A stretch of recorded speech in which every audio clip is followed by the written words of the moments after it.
આ ભારતીય સંસ્કૃતિ છે, આ પાશ્ચાત્ય સંસ્કૃતિ નથી.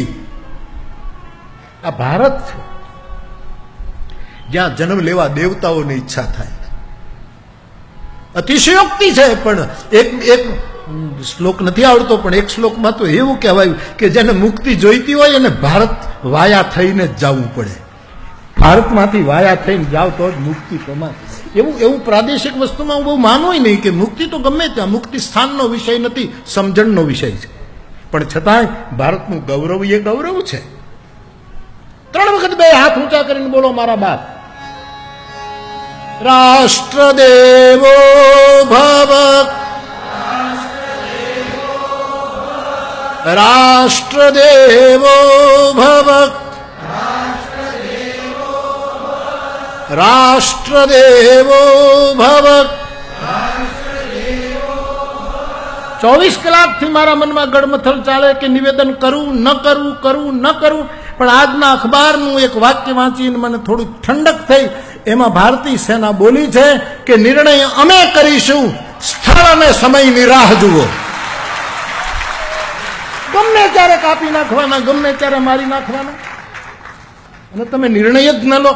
ધન્ય છે મારા દેશની આર્મીએ, એનું વક્તવ્ય છે આજ કે અમને છૂટો દોર છે, સમય અને સ્થળ અમે નક્કી કરીશું. કોઈ નેતાને પૂછવા નહીં જઈએ, અને પૂછતાય નહીં. નેતું એટલે હું નેતું, અમુક સમય એ ત્યાં બેઠા હોય એને લેવાય. અને બહુ સારી વસ્તુ છે, આટલા વર્ષોથી સેનાને છૂટ જ નહોતી અપાતી. મરે ત્યાં મંત્રણાઓ દિલ્હીમાં થાય, એક મિટિંગ ત્યાં જઈને કરો, ખબર પડે કેમ થાય. પણ લશ્કરનું નિવેદન મને ગમ્યું, આર્મી બોલી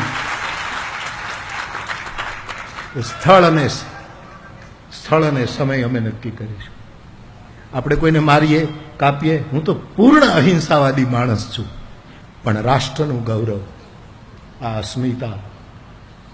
અને કમસે કમ જ્યારે રાષ્ટ્રની વાત આવે ત્યારે અન્ય લોકો નો બોલ તો ન ફેંકે, પગે લાગુ, નો બોલ ન ફેંકે, જેમ તેમ નિવેદનો ન કરે. રાષ્ટ્રની વાત હોય ત્યારે બધાએ એક રહેવું જોઈએ.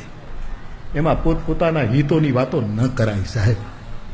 હિતોની વાત કરવી હોય તો રિઝાઇન થઈ જાઓ, રાજીનામા આપી દો. હું સાધુ છું, આ દેશનો નાગરિક છું, વ્યાસપીઠ ઉપરથી બોલવાનો અધિકાર છે. અને બાવો ન બોલે બીજો કોણ બોલે? રાષ્ટ્રની મહાનતા.